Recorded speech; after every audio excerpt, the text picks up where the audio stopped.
Começando o nosso podcast Vida em Movimento aqui do Grupo São Cristóvão Saúde, sempre trazendo pessoas, personalidades muito interessantes, relevantes para um papo muito gostoso, muito especial. E hoje eu tenho aqui a honra de conversar com ele, que é uma sumidade em arquitetura, Lauro Michelin. Olha, gente, arquiteto, urbanista brasileiro, ele se formou na FAO, né, da USP, também é PhD em Design e Gestão de Empreendimentos de Saúde pela Universidade de Bristol. E em 1987, ele fundou a L+M, que é uma empresa especializada na criação e na operação de organizações de saúde. Seja bem-vindo, Lauro. Eu estou muito feliz de estar aqui na minha casa máter. Verdade, Lauro. E conta pra gente um pouquinho de como nasceu a L+M. Bom, a L+M nasceu de um sonho, porque desde bastante antes de eu terminar a faculdade, eu pensava em fazer arquitetura de saúde, porque eu fui levado a esse setor por uma pessoa chamada Tércio Ventura, que não tem a ver com o Américo Ventura, mas foi uma aventura na minha vida também. E depois, incentivado por ele, que era um médico e gestor, eu acabei entrando na fiscalização de uma obra de saúde. E dessa fiscalização acabei conhecendo o Américo Ventura, pai do Valdir Ventura, e trabalhei com ele durante algum tempo como estagiário aqui dentro, não era nem formado em arquitetura de saúde e nem em arquitetura. E aí fui me apaixonando pelo setor, porque eu juntava a visão de obra que eu já vinha, eu trabalhava com obra, com fiscalização e execução, com a visão da arquitetura e planejamento. E aí eu fui sonhando em ficar no setor, saí do Brasil durante 2 anos no final da faculdade, em 84, e aí voltei em 87 e fundei a empresa, mas meio que, como eu inspirado mesmo pelas pessoas incríveis, como essas 2 Venturas da minha vida, o Tércio, e que infelizmente já faleceu, e o Américo, que são 2 grandes, para mim, referências da saúde, como gestão de saúde. E justamente essa visão, né, sobre a criação de... Você trabalha com criar ambientes que sejam mais acolhedores na área da saúde. No que você acha que isso impacta na vida das pessoas? Veja, ninguém vai à organização de saúde, Michele, porque quer. As pessoas vão porque elas precisam. E elas vão, e os acompanhantes vão também porque precisam. Quem vai? Porque quer são os trabalhadores da saúde, né? Médicos, enfermeiras, profissionais de saúde em geral, que estão lá para entregar o melhor cuidado, no tempo certo, do jeito certo, e para incluir mais e mais pessoas na eficiência, e que a gente precisa dessa eficiência para incluir mais e mais pessoas na saúde, você precisa do custo certo. Então, eu acho que o impacto que a gente pode ter na vida das pessoas é muito interessante, não pela beleza somente, mas principalmente porque como ninguém quer ir lá, você quer ter contato, mas embora ninguém queira ir, todo mundo, quando precisa, quer ter contato e quer ter acesso rápido à infraestrutura e aos profissionais de saúde. E quando elas fazem esses encontros, elas não estão felizes normalmente. Sim. Então, claro, pode ter a felicidade de um parto, pode ter a felicidade de uma alegria de uma vida na família, mas normalmente é um ambiente de estresse. Então, o impacto é que a gente possa proporcionar um contexto, a infraestrutura, que é a composição que eu chamo, né, da matéria dos prédios, da matéria dos equipamentos médicos, da matéria dos utensílios de TI e de toda a infraestrutura, com a matéria dos corpos e que estão lá habitando, né, a vida em movimento é isso, as pessoas estão lá usando as organizações de saúde e esses ambientes com suas próprias consciências, querendo sair de lá como? No melhor estado possível de bem-estar. Tem gente que vai morrer nos hospitais. Mas quando os profissionais da saúde, quando a infraestrutura, o contexto que a gente cria, possa proporcionar naquele tempo de convívio da pessoa que busca a organização, quando consegue proporcionar o melhor estado possível de bem-estar, mesmo que seja para morrer com dignidade, com a menor dor possível, acho que está cumprida a missão. Nossa, e isso é importante, né? Porque realmente é o que você falou, quando a gente vai para um ambiente hospitalar, seja para um exame simples, há um estresse. E aí, na cor, no material usado, tudo influencia, né, Lauro? Tudo influencia. Na casa da gente também, né? Eu acho que, assim, de novo, né, dando um passo atrás em relação à questão estética, né, eu sempre falo, como eu tenho uma neta linda de 10 anos, eu falo sempre, né, a beleza vai salvar o mundo. Então, sim, a estética é uma coisa importante, mas um passo atrás da estética é como você articula espaços para que ele possa ser um espaço que dê aerodinâmica aos fluxos e movimentos. Isso. A vida em movimento. Como é que eu posso fazer com que os espaços tenham uma anatomia, um arranjo que permita a fluidez desses fluxos sem atrapalhar, sem criar arrastos nessa aerodinâmica dos fluxos? Porque se eu aumento a aerodinâmica dos fluxos das pessoas que estão lá para entregar o cuidado certo, eu faço com que eu tenha eficiência. E o que você quer, o que eu quero, quando você precisa de harmonização de saúde, seja o consultório, seja o centro de diagnóstico, seja o centro de quimioterapia, seja o hospital, você quer entrar, ser cuidado, resolver o seu problema e sair de lá no menor tempo possível. Então, o tempo, Michele, antes da questão da beleza, o tempo do acesso e de você chegar no melhor estado possível de bem-estar e ter o atendimento, o tempo que depende do fluxo, que depende dessa estruturação que a gente faz para dar aerodinâmica, o tempo é uma coisa muito grave. E aí sim, é obrigação moral das lideranças da saúde, e o Valdir faz isso de uma maneira brilhante aqui, ele incentiva o belo. Uhum. Mas antes do belo, nós temos que funcionar direito. Uhum. Porque se eu funciono direito, eu aumento a chance de ter o cuidado certo no tempo certo, ao custo certo, que é aquele que, na minha visão, leva mais e mais gente a ter acesso a sistema de saúde de excelência. Isso é um desafio e tanto, né? Esse é o desafio da vida, essa é a missão, essa é a missão. Esse é o propósito. Eu acho que lá na nossa, enfim, desde que eu comecei a trabalhar na saúde, eu acho que o que é bonito é você tentar articular talentos e conhecimentos, né, de gente melhor que você, para você poder fazer esses talentos e conhecimentos ficarem à disposição da sociedade, empregando talento e conhecimento para você poder construir esses contextos que possam proporcionar o melhor estado possível de bem-estar. E isso é eficiência sistêmica. Você não faz isso pensando só no prédio. E como que foi, agora voltando um pouco, né? A gente conheceu um pouco o passado do Lauro Michelin, assim, a sua infância. Onde foi sua infância? Como que é sua família? Depois você morou fora. Eu queria que você fizesse um panorama, assim, pra gente ver como foi o seu caminho, a sua construção, até você ser essa pessoa que hoje transforma ambientes, vidas e sensações no dia a dia das pessoas. A minha vida não foi uma vida tão... eu tenho uma sorte imensa de ter vivido numa família cheia de amor. Eu sou da Zona Norte, aqui de São Paulo, então eu sou da ZN e eu fiquei muito feliz de ter trabalhado para o São Cristóvão, minha equipe, junto com a equipe do São Cristóvão, implantando uma unidade na Zona Norte. Então eu venho de lá e vivi durante praticamente todo o tempo até sair do Brasil, praticamente, né? Você saiu com quantos anos? Eu saí com 24 para 25. Na verdade, 25, eu já tinha 25 anos. E eu saí para fazer um curso na Inglaterra. E esse curso era um curso que proporcionava a chance de fazer os créditos para um mestrado, que poderia virar um doutorado. E aí eu fiz os créditos, deu tudo certo, e aí acabei fazendo doutorado. Mas aí eu fazia numa ponte, né? Porque eu voltei para o Brasil, depois dos créditos, e fazia a tese de doutorado à distância para chegar em 1990, quando eu fechei o curso de doutorado. Então, essa minha aventura de trabalhar na saúde foi uma construção que passou por aqui, como eu disse. Aqui eu aprendi imensamente, porque eu juntava uma visão que me encantava muito de ver uma operação em movimento, né? Porque uma operação que estava viva, o que eu chamo de forno quente, né?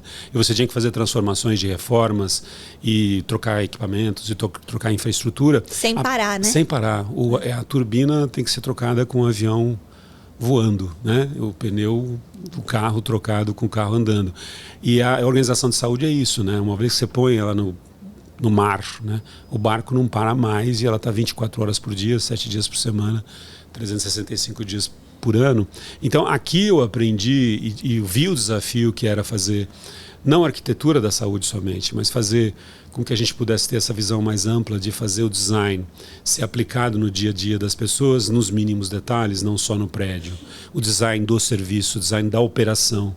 O que cada um vai fazer no seu próprio trabalho para entregar o cuidado certo às pessoas. E aí essa visão de forno quente, de você ter que fazer transformações enquanto um prédio funciona e tem que estar lá funcionando para todo mundo a todo tempo. Então isso para mim foi um grande aprendizado. Então eu, além do Seu Américo mesmo, naquela época eu fiquei aqui de 80 antes de ir para a Inglaterra foi de 1981, talvez, até 1985, quando eu fui para a Inglaterra. Aí já formado, né, porque eu me formei em 84. Não, 83, perdão. Então, nessa fase, eu aprendi imensamente aqui, trabalhando dentro da casa. E aí, quando eu voltei, o Seu Américo ainda foi caridoso imensamente, me deixou fazer coisas bacanas, né, como o Centro Ambulatorial e outras obras, bem antes de chegar ao Valdir. E aí eu tive a imensa satisfação de quando o Valdir voltou, a gente sempre se falando, né, com uma coisa meio fraterna. E aí o Emílio me convidou para fazer o São Cristóvão, justamente a unidade na Zona Norte, e a gente voltou a trabalhar junto mais intensamente. Mas já com essa visão de grudar layouts e design de serviços para subsidiar o layout, subsidiar o prédio. Uhum. E aí a beleza, na verdade, é uma obrigação moral, né? Fazer o belo é obrigação de quem trabalha na saúde, porque esse estresse que a gente vive e que as organizações elas são uma possibilidade de poder um monte de gente viver melhor, mas quando você vai a ela, como eu disse, você está estressado. Bom, assim, e você acha que a sustentabilidade também, a inovação tem ganhado mais espaço dentro desses ambientes? Dá para, na área de saúde, a gente trabalhar com a questão também da sustentabilidade? Olha, boa arquitetura e boa engenharia e prédios que merecem ser chamados de boa arquitetura, eles sempre levaram em consideração a questão do uso responsável dos recursos do planeta. Uhum. O que é bom é que a sociedade, nos últimos 40 anos, talvez, esteja acordando, e agora acordou de uma maneira um pouco mais, eu vou chamar, dolorosa, né, em função dos eventos climáticos catastróficos e o que acontece. Hoje em dia você tem que levar em consideração o evento climático catastrófico para você implantar um prédio. Você vai implantar um prédio numa cota de inundação. Você vai tomar cuidado com uma estrutura das janelas para elas aguentarem a ventania e essas grandes tempestades. Você vai...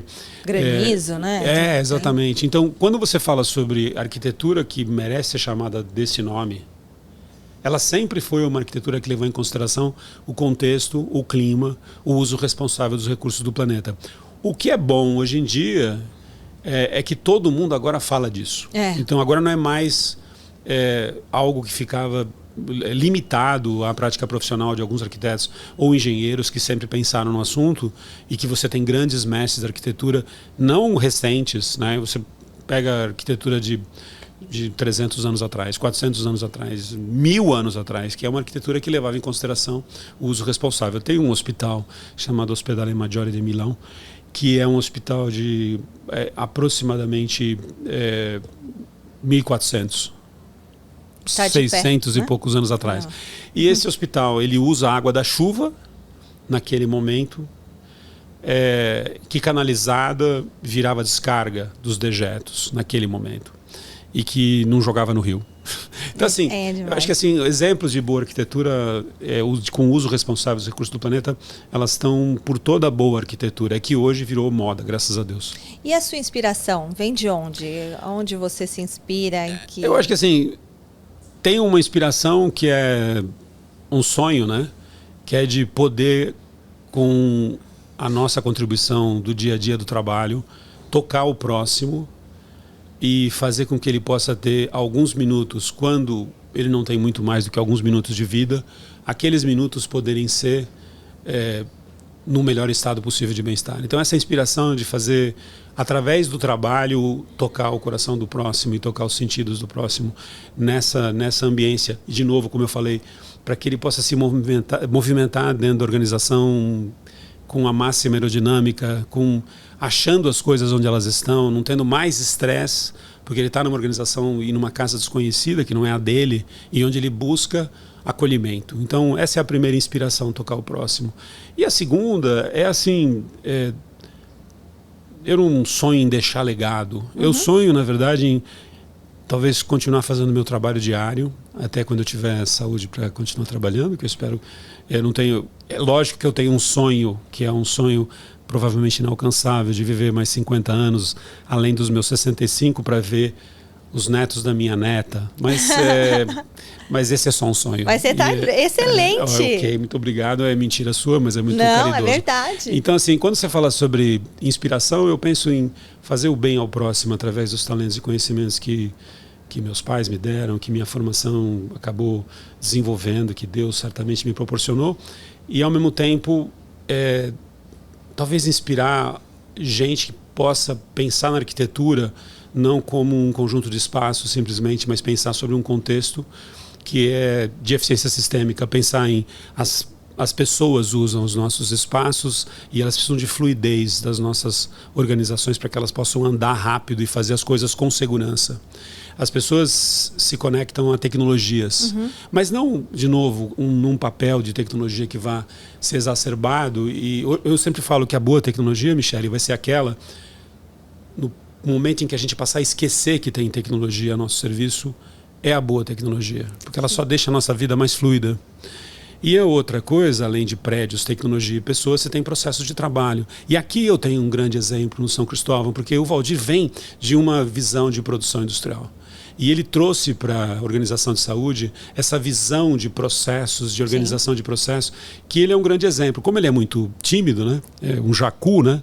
É aquele pássaro tímido, ele não fala tanto, mas ele é uma das grandes referências do mercado hoje, muito, né? Quando fala sobre, né, vamos desenvolver processos desengordurados, né? Ele traz de novo, né, pela formação da indústria, e ele trouxe essa humanidade. Esse né? olhar do engenheiro num lado humano, mas que também precisa dessa parte prática, administrativa. Eficiência sistêmica. Eu sempre falo isso, que ele e outros grandes líderes da saúde contemporâneos estão trazendo uma visão de que, para eu ter o cuidado certo ao custo certo, aquele que deixa mais e mais gente poder ter acesso a sistemas de saúde de excelência, você tem que fazer com eficiência. E para ter eficiência, você tem que olhar em processos de trabalho que possam não ter gorduras. Gordura já basta as minhas, eu falo. Então, assim, você tem que fluir, né? E essa é a grande lição que eu acho que gente como o Valdir deixa. Daqui a pouco, eu quero que você vá pensando de todos os trabalhos que você fez no Grupo São Cristóvão Saúde, aquele que te brilha os olhos, aquele que é o seu queridinho. Mas antes disso, eu quero perguntar uma coisa. Você falou que quer viver mais 50 anos. Além dos meus 65. Além dos seus 65. O que é uma impossibilidade humana, provavelmente. Os netos da netinha. Como chama a sua netinha? Manuela. Então, como que você mantém a sua vida em movimento? Além de ser muito ativo trabalhando, ativo também nas redes sociais, o que você faz no seu dia a dia? Como você se cuida? Bom, eu não sou tão ativo nas redes sociais. Eu, na verdade, eu estou honrado de estar aqui com vocês e espalhando um pouco dessas informações que vocês tão brilhantemente divulgam por aí. Eu tenho uma vida muito besta no final, assim, muito... Tentar... Mas você faz exercício. Eu faço um pouquinho de exercício, todo dia. Eu, como estou nessa fase da vida agora que eu tenho que fazer o exercício da cadeira, os caras depois dos 50 anos precisam ficar fazendo exercício que façam uns alongamentos e um pouco de fortalecimento muscular. Então, sim, eu faço um pouco de exercício todo dia. Eu tenho uma vida muito concentrada no trabalho, né? Eu tenho a caridade de viver com gente que acaba aturando essa minha dedicação, talvez excessiva, de muitas horas de trabalho, porque eu não me sinto trabalhando. Então, assim... quando a gente gosta. Nossa, você está fazendo uma viagem de não sei o que para cá e para depois... Mas eu não estou achando que eu estou trabalhando. Então, essa vida de muita concentração no trabalho para poder fazer hoje melhor que ontem. Mas, enfim... E aí me divirto com coisas pequenas, assim, música e leitura, né? Eu sou um leitor muito voraz. E estou escrevendo agora um novo livro, então também uso um pouco das minhas horas. Então... Para escrever e tudo mais. Eu acabo fazendo isso com algumas horas alongadas. Muito bom. E agora, dentro do Grupo São Cristóvão Saúde, tem aquele projeto que te deu mais trabalho e aquele que é a sua menina dos olhos? Olha, eu acho que aqui no São Cristóvão a contribuição que a gente deu ao grupo foi se unir aos talentos que você já tem. Na área de engenharia, arquitetura, que você sempre, né, depois que o Valdir principalmente entrou, né, ele fez uma continuidade do legado do Américo que é tão bonita e que ele sempre patrocinou essa história do bom design, né? Só olhar o que vocês têm hoje de ambiência. Uma das coisas que mais me alegra dentro dos trabalhos que eu fiz para escolher esse trabalho é o da Zona Norte. Essa unidade do CAV Zona Norte é bacana, porque ela propõe uma estética que no final, né, quando eu falo de todas as questões ligadas à eficiência sistêmica, design de processos subsidiando layouts, e aí você tem uma visão estética que era uma provocação ao Valdir, que eu falava assim: Valdir, eu vou dar uma saidinha aqui naquilo que você faz tão bem, né, com a tua equipe de arquitetura, e nós vamos propor uma linguagem que tem que ornar com isso que você faz, mas ser uma proposta diferente para você poder fazer experimentações, porque ele é um cara super aberto, né? A inovação e a transformação que evolui e tudo, né? Então, a gente tem esse... Mas fora daqui, eu não vou falar de nenhum projeto específico. O que eu gosto muito, fora dos trabalhos que a gente fez para o grupo, é assim... A Torre do Sírio, da Bela Vista, é uma torre nossa que a gente pega um desafio muito grande, que era de fazer um prédio novo em cima de uma estrutura que, felizmente, a Guedes Pinto, que era uma excelente empresa de arquitetura da década de 70, tinha deixado fundações para. Aí aparece uma torre de mais de 20 andares em cima de uma fundação que já estava pronta para isso. Mas com todos os constrangimentos, você tem que adaptar uma estrutura a uma estrutura existente. E aí você tem projetos no Brasil inteiro. Tem um projeto que eu adoro, que é de um prédio e um empreendimento que a gente geriu a implantação na beira do Rio Amazonas, que é uma organização que a Alcoa, Aluminium Company of America, eles nos contrataram para fazer uma reestruturação da saúde em Juruti, no Pará, na beira do Rio Amazonas. Você não chega lá de ônibus, de carro, você chega lá só de barco e de avião, pequeno. E aí eu fiquei lá enfurnado um tempo para poder fazer uma entrega de uma organização que é o hospital que a Alcoa patrocinou e está funcionando até hoje. E a gente fez a jornada inteira. Viabilidade econômica, plano de negócios, depois a gente estudava a região. Mobilidade, tudo, né? Como atender aquelas 40 mil pessoas que dependiam do SUS e não tinha sistema de saúde estruturado em Juruti antes de chegar à mina de bauxita da Alcoa. Nós fizemos projetos de arquitetura e engenharia para o design de processos. A gente fez, em um determinado momento, a gente virou construtora, porque a gente estava fazendo gerenciamento da obra, mas acabamos fazendo a construção a convite da Alcoa. E aí a gente fez a parte final, que hoje a gente faz bastante, que é a capacitação dos profissionais que chegaram, recrutamos profissionais, sim, enfermeiras, médicos e bata verde, como nós chamamos, e esses profissionais entraram no jogo, fizeram uma capacitação, e aí todo mundo disse que essa foi uma sorte nossa, nós perdemos a concorrência de gestão daí para frente para uma organização excelente que era a SPDM naquela época. Hoje tem uma outra organização administrando. Mas esse projeto foi interessante porque ele é um projeto pequeno, tem 4.500 metros quadrados, mas na selva, na beira do Rio Amazonas. Para chegar lá era uma aventura, né? Saindo de Santarém de barca para levar material e tal. Então aquilo é um pedaço interessante da minha vida, um pedaço que me marcou muito. E hoje em dia tem projetos muito legais. Eu acho que hoje em dia a gente tem clientes que nos dão a honra de trabalhar com eles, né? E assim, tem um trabalho belíssimo no Hospital São Vicente de Paulo, no Rio de Janeiro, na Tijuca. Uma congregação de irmãs confiou na gente, estamos fazendo um trabalho lá de transformação. Tem um trabalho bacana que a gente entregou na Unimed Missões, no oeste do Rio Grande do Sul, uma expansão de uma Unimed. Acabamos de entregar um ano atrás um hospital chamado Monporto, onde também teve toda a jornada, onde eu fui um microacionista. No Rio Grande, né, que é um porto importante no Rio Grande do Sul. A gente fez algumas coisas, só para falar dessas três, mas que representam uma produção que dá mais de 1.750.000 metros quadrados de projetos e orçamentos. Nós estamos falando sobre 650.000 metros quadrados de prédios que a gente entregou, ou como construtora ou como gestora de implantação. Mais de 25 mil pessoas capacitadas em processos, mais de 55 mil ativos implantados sob nossa coordenação, ativos, equipamentos médicos, TI, imobiliário. Então, tem uma jornada que eu não faço sozinho, eu só faço, na verdade, toco às vezes o bumbo, mas tem gente muito mais competente do que eu para fazer essa jornada. E hoje eu faço uma aceleração da empresa de meu filho, né? Eu não sou nem mais o dono da empresa, hoje ele é o dono e eu trabalho para ele, sou empregado dele, que é a L+M ao cubo, e eu não tenho ligação societária com essa empresa, mas sou tento ser um ajudante dessa turma incrível que está lá. Mas a L+M ali tem mais ou menos quantas pessoas? Na verdade, eu tive uma empresa muito grande, Michele, na época com muitos sócios, né? Tem uma sócia muito querida chamada Meilin, uma outra sócia chamada Marlene Guidi, e essas sócias em 2015, a Meilin tinha saído da empresa em 2014 e a Marlene saiu um pouco depois, mas a gente tinha uma empresa de construção. Tá, nossa. Então você imagina o tamanho da bucha. Nós tínhamos falado sobre uma empresa de projetos de arquitetura e engenharia, uma empresa de manutenção. Então, era um conglomerado muito grande. Entre nós mesmos, empreiteiras, subempreiteiras, eram 800 pessoas na minha vida. É muita coisa. E eu falo com muita tranquilidade. Foi bom, muito bom ter crescido daquele jeito, mas hoje nós somos uma empresa que fica variando entre 20, 25, 30 pessoas no máximo. Mas é bastante. E toda vez que eu falo vai crescer, me dá um comichão, porque eu acho que hoje a nossa contribuição para o mercado e para o setor da saúde é uma contribuição que pode ser feita com uma estrutura mais leve.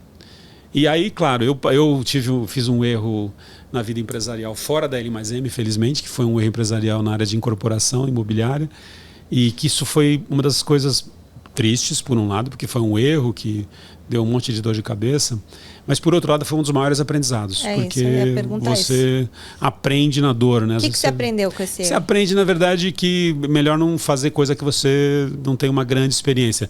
É que nem você jogar basquete, mas você não é um cara de excelência em basquete. Faz como um passatempo, não faz como uma missão de vida. Eu continuo falando que o meu grande barato é não me sentir trabalhando nas coisas que eu acho que eu posso contribuir, que é essa gestão de jornada, fazer arquitetura e engenharia desse jeito que a gente faz, fazer a gestão da implantação do jeito que a gente faz e fazer focando naquilo que eu tenho mais condição de contribuir com a sociedade. Agora o nosso papo aqui está terminando no podcast Vida em Movimento e eu queria saber que recado você pode deixar para quem está nos assistindo aqui no podcast e também para quem sonha em fazer arquitetura e urbanismo, se você indica, se você fala assim, se você incentiva, né? Agora a câmera é sua. Então, eu acho que assim, primeiro, aquele toque para quem quer fazer arquitetura e engenharia, faça. Faça porque você pode tocar o coração das pessoas, os sentidos das pessoas, não nos esquecendo de uma coisa muito básica. Nós estamos, quando a gente fala sobre o que nos compõe como matéria, a gente está falando sobre 37 trilhões de células que compõem o nosso corpinho. E essas 37 trilhões de células convivem com trilhões de, vamos chamar, habitantes que tomam um táxi na gente, né, que são vírus, bactérias e fungos, etc., que talvez sejam mais uns 40 trilhões. Então nós somos uma imensidão. Mas não é tudo, porque na verdade essas 37 trilhões de células, a gente está falando também sobre 7.000 quatrilhões de átomos. Deus não ia se dar o trabalho de fazer tanta imensidão para a gente fazer porcaria. Então, aí vem a consciência. Então, o meu recado, se eu posso dar algum, quem sabe ficar fazendo a viagem mais difícil e mais profunda de tentar conhecer a si mesmo para poder usar aquilo que é essa imensidão que Deus nos dá para a gente poder tentar fazer alguma contribuição e aprender com os erros, né? E errar às vezes coisa muito dolorosa, mas aprender com os erros. Na arquitetura, faça, porque você pode dar uma grande contribuição se você buscar fazer o contexto certo. Nessa visão de dar eficiência sistêmica, onde pessoas que vão ficar lá na vida em movimento, vão tentar cuidar das outras, e aqueles pacientes e familiares que vão estar lá junto, vão estar fazendo com que essa vida em movimento ocorra para ela poder viver o melhor estado possível de bem-estar. Mesmo que seja a morte, mesmo que seja com a melhor morte possível, com a morte digna. Então, na eficiência de você dar esse abrigo para pessoas com processos adequados, com tecnologias bacanas, mas para você fazer 1 minuto de bem, porque quem faz 1 minuto de bem salva a humanidade inteira. Maravilhoso! Esse foi o nosso papo com o grande arquiteto e urbanista Lauro Michelin. Muito obrigada. Não dá para sentir o tempo passar quando a gente conversa com o Lauro. É tanta coisa. Eu queria conversar ainda tanta coisa com ele, saber os livros que ele lê, as obras que o inspiram, os filmes que ele vê. Mas isso fica para uma outra. Obrigada, viu, Lauro? Obrigado a vocês. Obrigado a vocês todos. E um beijo, Obrigado, Manuela, hein? Obrigado a vocês. Beijo no coração. Até a próxima, pessoal. Tchau, tchau.